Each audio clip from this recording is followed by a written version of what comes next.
Surugu Burkina Faso Sangaye, Yalla Fila Boom Fire. Noma, Allah Fala Boom Fire.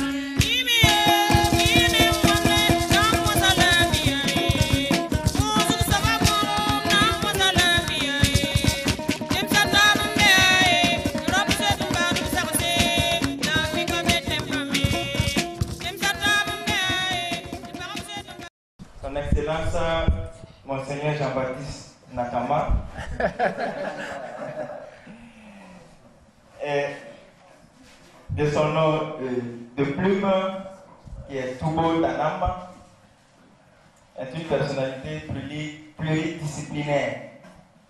Il est officier militaire, diplomate, juriste, politologue, écrivain, poète, essayiste, médiateur de talent, expert des Nations Unies et de l'Union africaine pour les opérations de maintien de la paix, pour les questions de démocratie, de gouvernance, de sécurité et de développement à l'échelle du continent.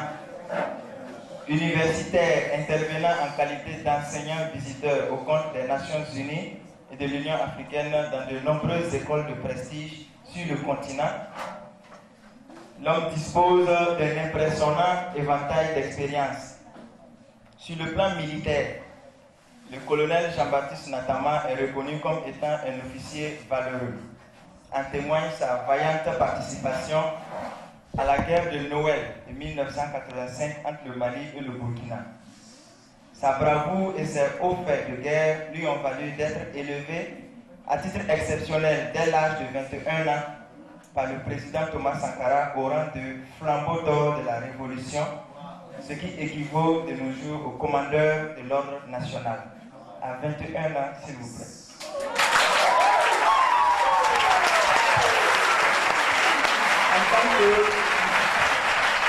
En tant que diplomate, l'ambassadeur Jean-Baptiste Natama a servi son pays, le Burkina, notamment au ministère des Affaires étrangères et au mécanisme africain d'évaluation par les pairs, le MAEP, où il a piloté de main et de maître la production du très précieux rapport du MAEP sur le Burkina Faso.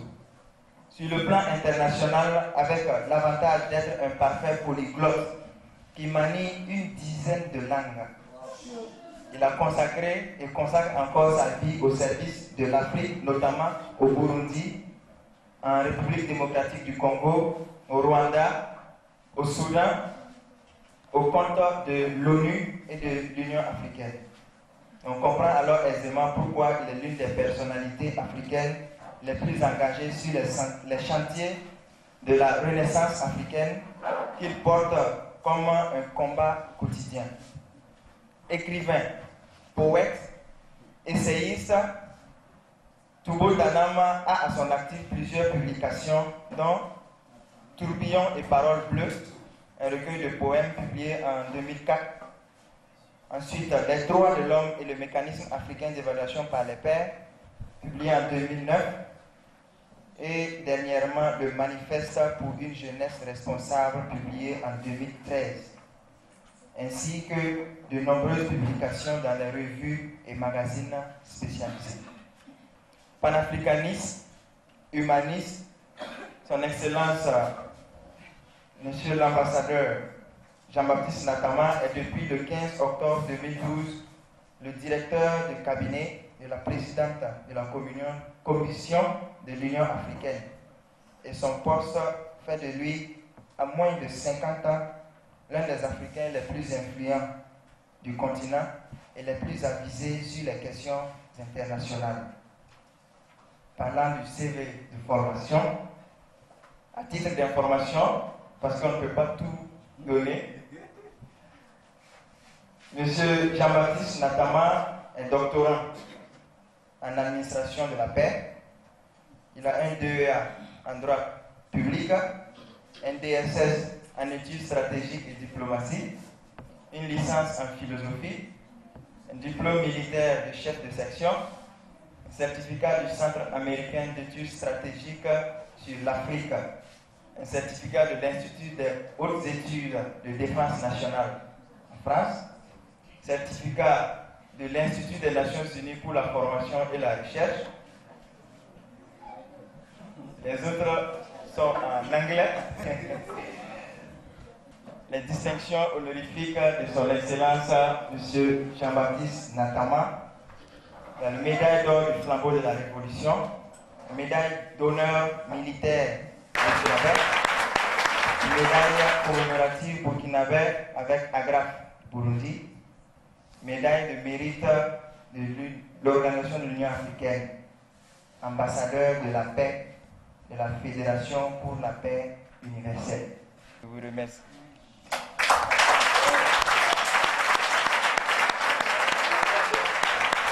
C'est donc avec un grand plaisir que je me retrouve en ces assises nationales de la jeunesse étudiante catholique et d'y reprendre un instant la parole.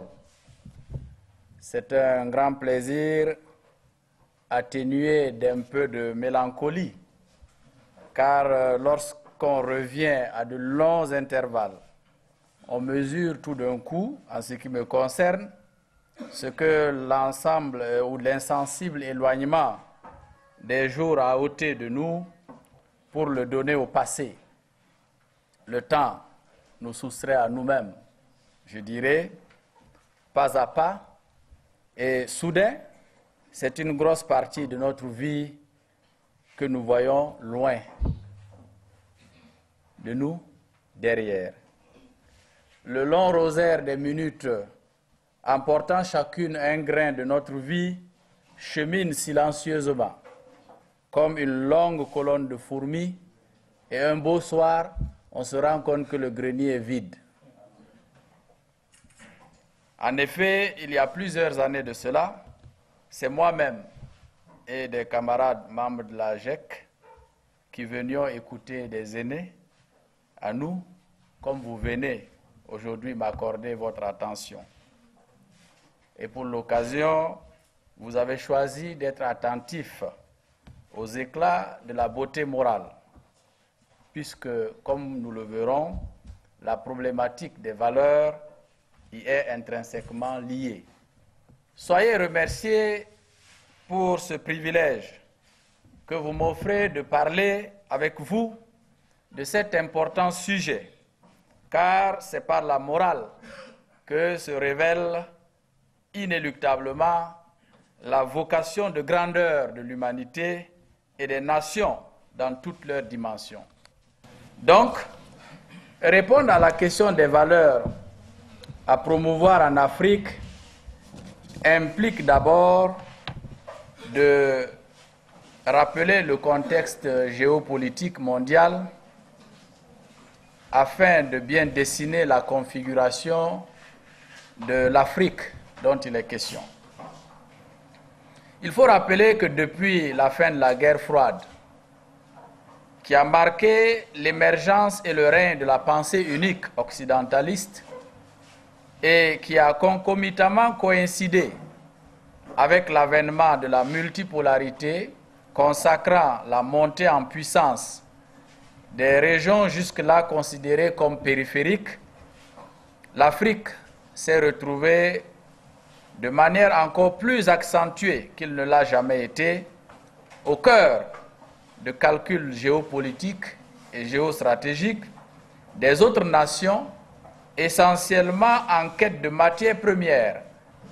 Dans le même temps, l'Afrique, à travers le passage de l'Organisation de l'Unité africaine à l'Union africaine, a décidé de prendre en main son destin et de s'affirmer désormais comme sujet géopolitique capable de promouvoir son intégration et son développement pour s'imposer sur la scène internationale. Près de la moitié des subsahariens n'ont pas connu la fin de l'apartheid en 1994, ni le génocide au Rwanda. Et il est évident que l'Afrique d'aujourd'hui n'est pas l'Afrique d'hier, elle n'est pas l'Afrique d'avant-hier, et elle ne sera pas l'Afrique de demain. Ceci pour vous dire que dans ce contexte qui pose un diagnostic correct à propos de la situation démographique de l'Afrique, la référence à la jeunesse, bien qu'elle soit implicite, reste prépondérante. Une manière d'affirmer que la tâche de construire la nouvelle Afrique incombe prioritairement aux jeunes qui se doivent de fonctionner selon une échelle de valeurs qui soit en cohérence avec les objectifs poursuivis.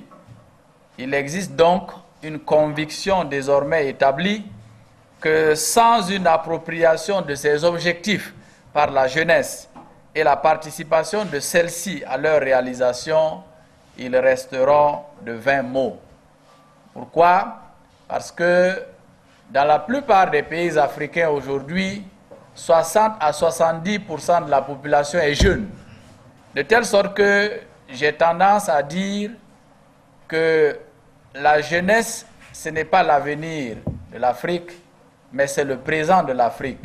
Parce qu'elle constitue la majorité de la population. Et elle a un rôle déterminant à jouer en tant que majorité de la population. Les 30% qui sont moins jeunes ne peuvent pas assumer plus de responsabilités que les 70% qui sont jeunes. Cela est clair. Les leaders africains, à travers de nombreuses décisions prises au cours des différentes sessions de la conférence de l'Union africaine, ont affirmé leur engagement à léguer à la génération montante en Afrique un continent plus positif dans sa diversité, assis sur des valeurs démocratiques avérées, poursuivant un développement axé sur la transformation structurelle des économies nationales en vue de la construction d'une économie à l'échelle du continent qui réponde aux aspirations profondes des peuples africains, y compris des jeunes. C'est la raison pour laquelle le cinquantenaire de la création de l'OUA a été célébré en 2013 sous le thème évocateur du panafricanisme et de la renaissance africaine. Pour vous rappeler, l'OUA a été créée le 25 mai 1963. Et le thème ramène au goût du jour une pensée, un mouvement et une volonté. Faire renaître l'Afrique dans sa dimension panafricaine reste tout de même un objectif stratégique à long terme, comme le confirme l'agenda de l'Union africaine à l'horizon 2063, à l'élaboration duquel la Commission de l'Union africaine a associé toutes les parties prenantes, tant du continent que de la diaspora. Nous estimons que nous devons nous projeter dans les 50 prochaines années. Et la tâche la plus urgente consiste à décliner en objectifs opérationnels l'agenda, c'est-à-dire identifier et formuler en termes concrets et mesurables les actions à poser, étalées dans le temps, assorties d'indicateurs de performance, facilitant l'évaluation de notre marche vers 2063, c'est-à-dire vers les 50 prochaines années. C'est à ce niveau de la phase pratique de mise en œuvre qu'entre en scène la problématique des valeurs, lesquelles sont requises pour garantir le plein succès de notre stratégie de développement et d'intégration panafricaniste. Pour ne pas aller trop en divagation intellectuelle entre guillemets, le mot valeur, ici, nous allons le limiter au domaine moral et éthique. C'est de ce noyau éthique, entre guillemets, que je voudrais vous parler maintenant, en le mettant en relation avec la situation particulière de l'Afrique contemporaine. Mais qu'est-ce qui peut justifier de s'appesantir sur le rôle des valeurs dans le processus de mise en œuvre de l'agenda de l'Union africaine pour 2063 ou dans le processus de recherche du développement et du progrès pour notre continent? D'abord, il faut relever que cet agenda dont je parle s'inscrit dans une temporalité relativement longue, 50 ans. Parce que quand vous définissez un projet sur 50 ans, vous le définissez selon votre vision, mais vous anticipez aussi la vision de ceux qui seront là dans les 50 années.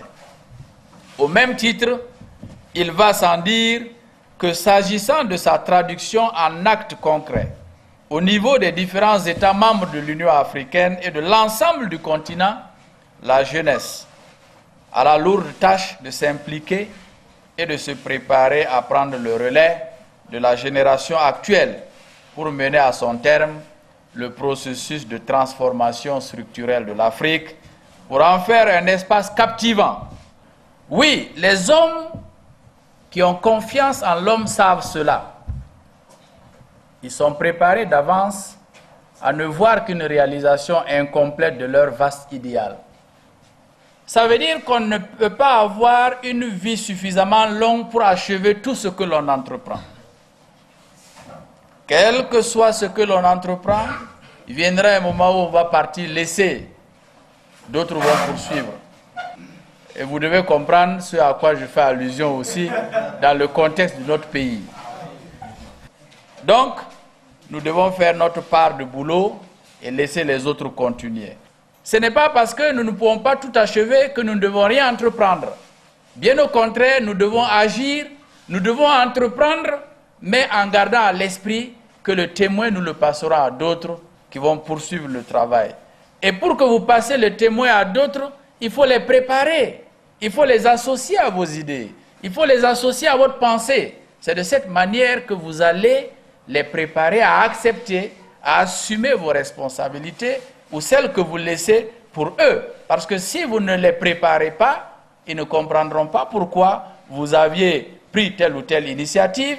Ils pourraient même remettre en cause de manière irréversible ce que vous avez entrepris et envisager autre chose qui serait en contradiction pure et simple avec ce que vous avez envisagé. Rien de grand ne s'accomplit en un jour. Rome n'a pas été bâtie en un jour. Le Burkina ne sera pas bâti en un jour.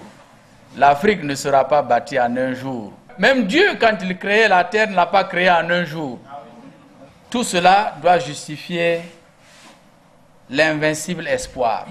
Ensuite, la fréquentation de l'histoire nous a également appris que les grandes œuvres ne voient le jour que dans des contextes où les valeurs fortement affirmées se sont imposées à tous, sans exception, soit comme référence sociale, soit comme dispositif culturel autour desquels s'organise l'essentiel de la vie sociale ou communautaire, soit comme un idéal à poursuivre et à atteindre.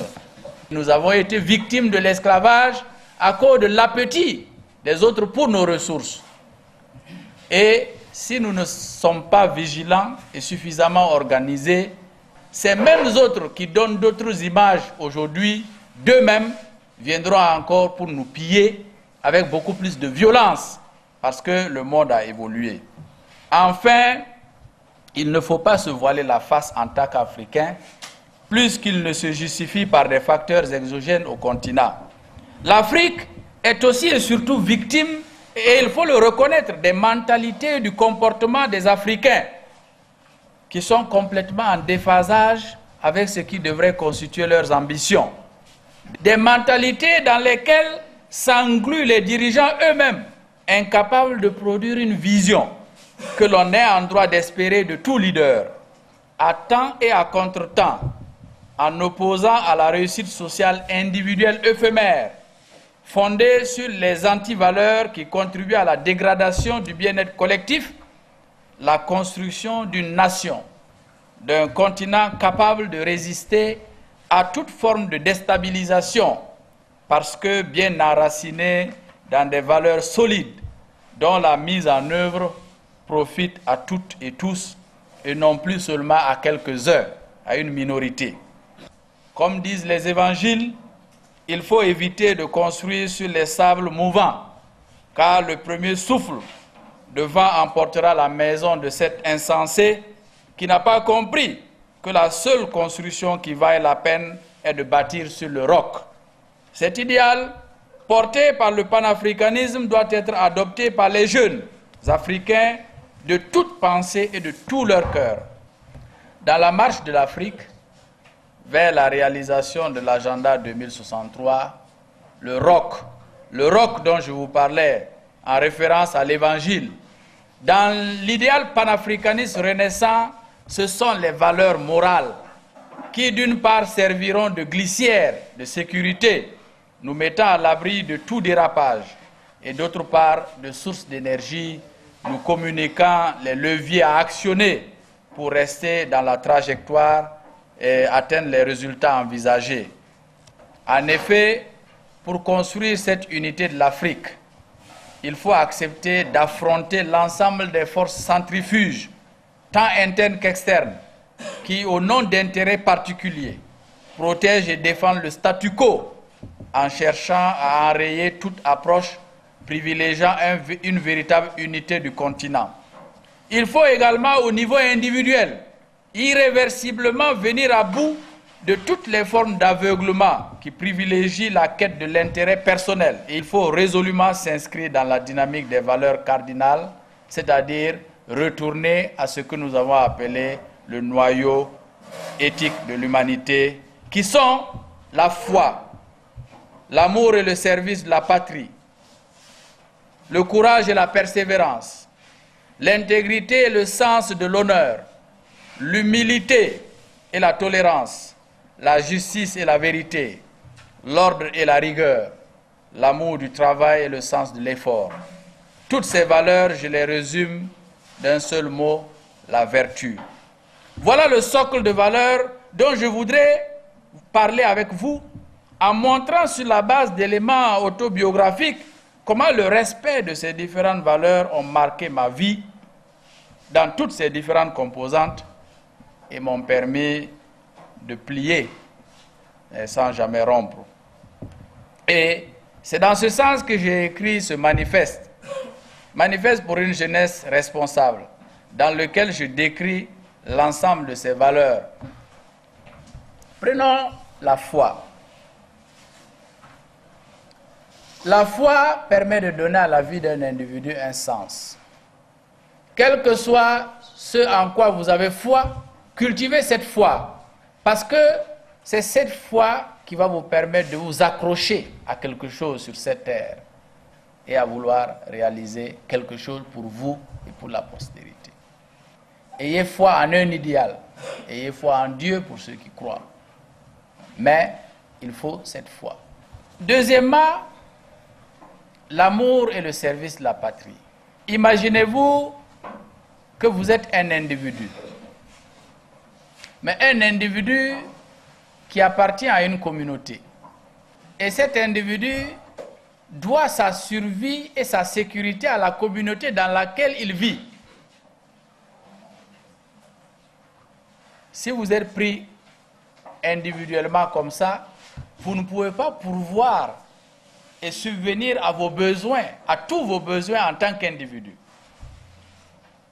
C'est dans la société que vous trouvez les compléments, les suppléments venant des autres. Vous devez aimer votre pays et servir votre pays.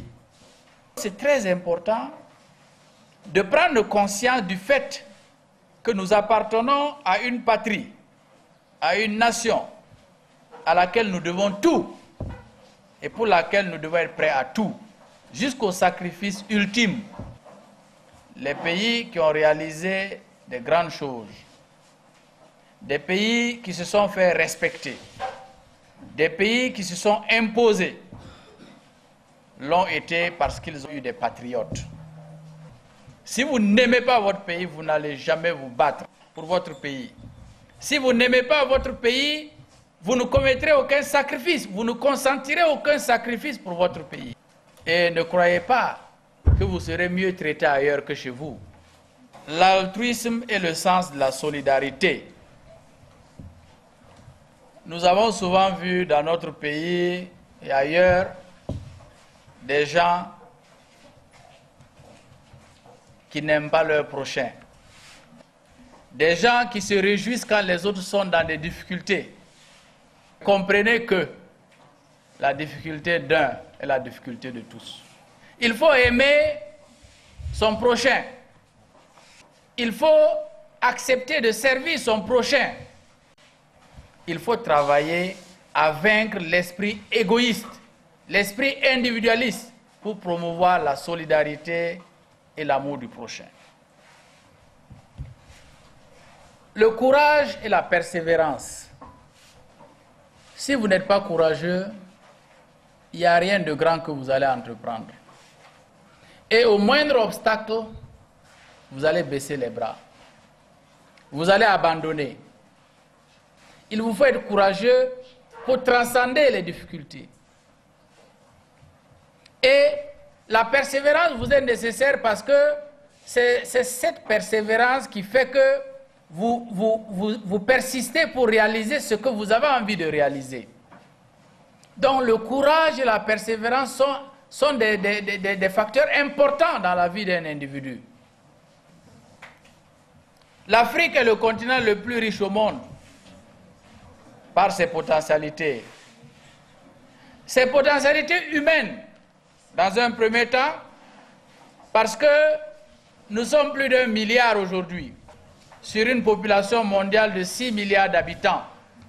Enfin, ce milliard d'Africains, 60 à 70% est jeune, ce qui représente une force productive, une force de travail.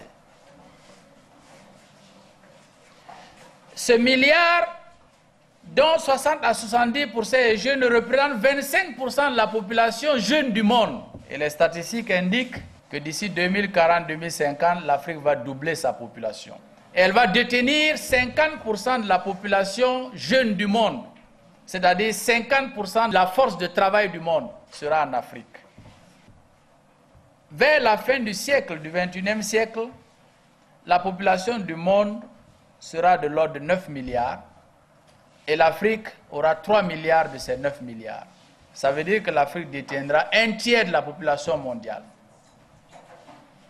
Ça veut dire que le potentiel humain est là. C'est les ressources humaines, les ressources sociales de l'Afrique qui constituent la première richesse de l'Afrique. Deuxièmement, les ressources minéralières. L'Afrique détient plus d'1/3 des ressources minéralières du monde, jusque-là répertoriées. Nous avons les plus grosses quantités d'or, de diamants, de manganèse, de bauxite, de phosphate, de zinc, de coltan, de platinum, de cuivre, de fer, de charbon, de pétrole, de gaz, et j'en passe. L'économie mondiale utilise les ressources naturelles de l'Afrique pour fonctionner. L'Afrique produit du thé, l'Afrique produit du café, l'Afrique produit du cacao. Il n'y a pas une seule plantation de café ou de thé en Europe. Il n'y a pas une seule plantation de cacao en Europe. Il n'y a pas une plantation de coton en Europe. Ça veut dire que si les Africains décident, ils peuvent faire arrêter l'économie de ces pays-là. Mais pour cela, il faut de nouveaux Africains. De nouveaux Africains avec de nouvelles mentalités. De nouveaux Africains qui croient en eux-mêmes. On peut continuer. L'Afrique détient plus d'1/3 du potentiel énergétique du monde. Mais aujourd'hui, on appelle l'Afrique le continent noir. Parce qu'on n'a pas d'électricité, on vit dans l'obscurité. Quand on prend l'Afrique au sud du Sahara, la production énergétique de toute cette partie de l'Afrique équivaut à la production énergétique de l'Espagne seule en Europe. L'Espagne qui n'a pas une population même de 60 millions d'habitants.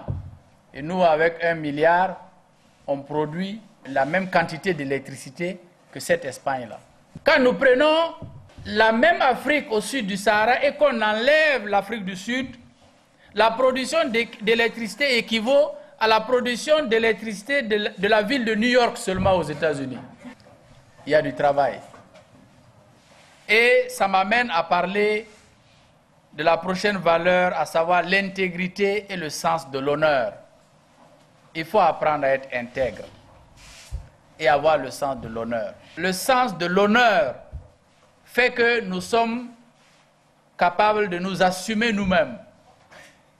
de nous battre pour nous-mêmes, d'être prêts à faire ce que nous devons faire nous-mêmes pour nous-mêmes, et non aller mendier, aller tendre la main chaque fois pour qu'on nous humilie. Ensuite, il y a l'humilité et la tolérance.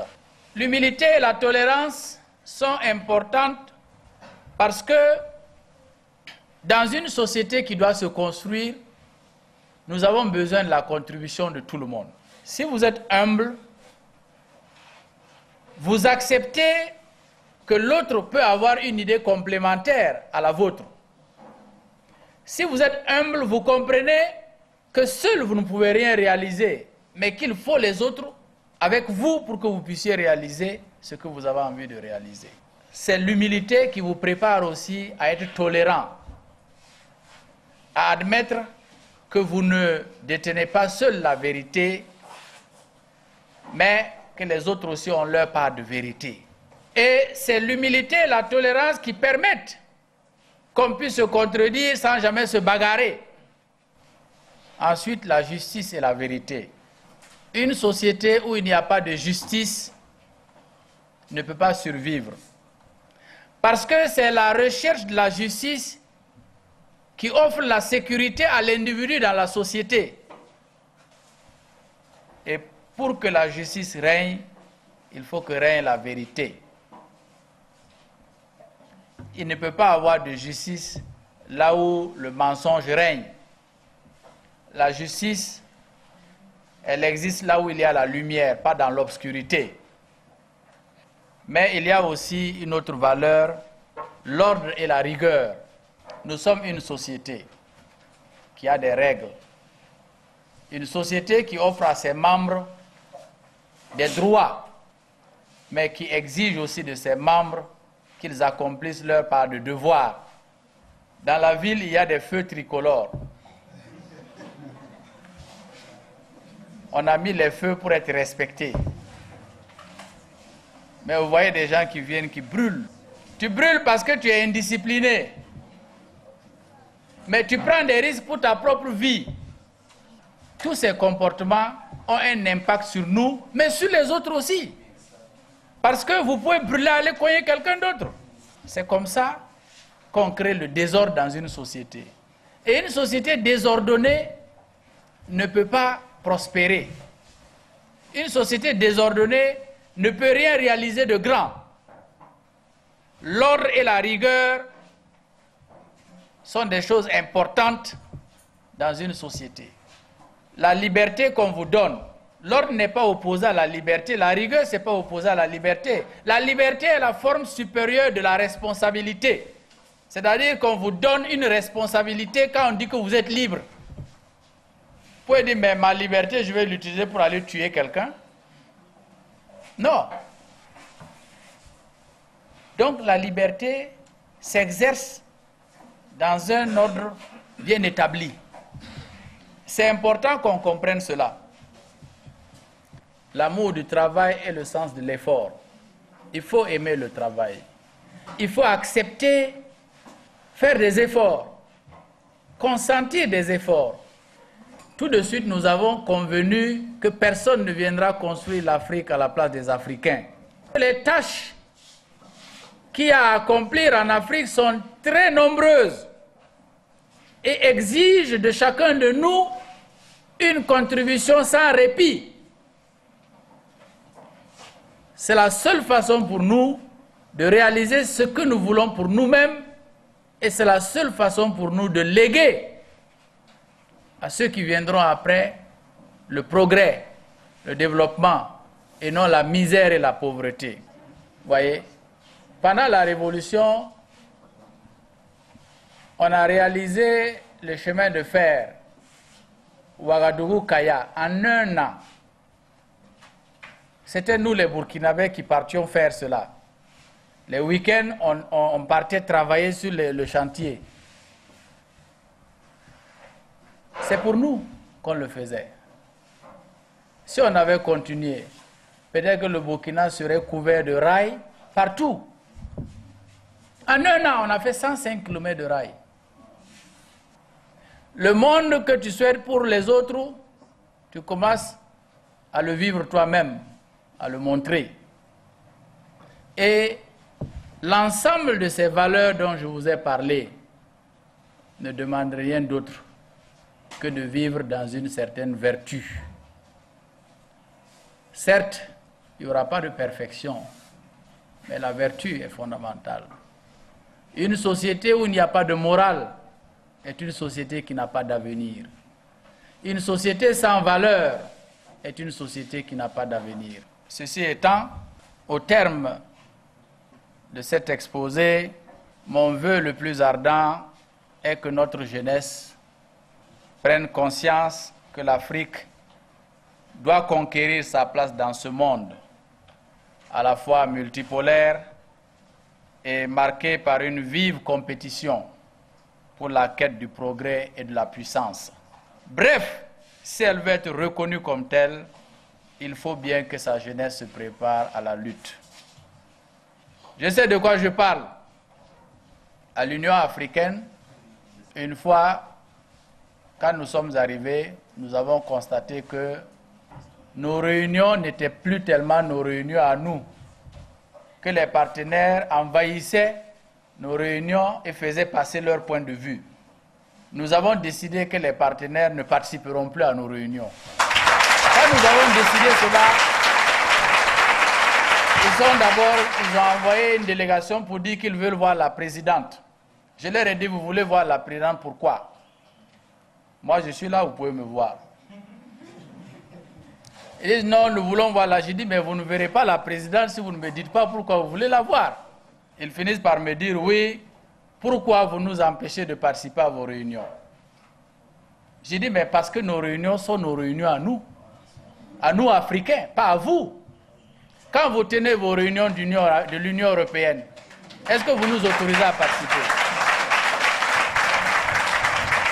Est-ce que vous nous autorisez à participer à vos réunions de l'Union européenne? Si vous ne nous autorisez pas à participer, nous ne vous autoriserons pas à participer à nos réunions. C'est la règle de la réciprocité. Et les réunions de l'Afrique doivent être les réunions des Africains, parce que c'est l'avenir de l'Afrique qui est discuté et non votre avenir à vous. Si nous voulons qu'on nous respecte, il faut qu'on prenne en main notre destinée. Et cette prise en main, c'est une lutte. Il faut se préparer à la lutte. La lutte contre les antivaleurs et la lutte pour s'installer durablement sur le socle des valeurs cardinales. Souvenez-vous que nous avons connu 4 siècles d'esclavage. Souvenez-vous aussi que nous avons subi un siècle de colonisation. Et souvenez-vous encore que nous peinons toujours à nous affirmer à cause de l'injustice qui caractérise les relations entre nous et les autres, du fait de la survivance de rapports déséquilibrés. Et pourtant, des pas ont été faits. Il s'agit pour vous aujourd'hui de contribuer à accélérer ces pas pour inverser irrémédiablement la tendance afin d'offrir à nos peuples un destin bien meilleur à celui qu'ils ont jusque-là connu. C'est votre responsabilité. Je vous remercie.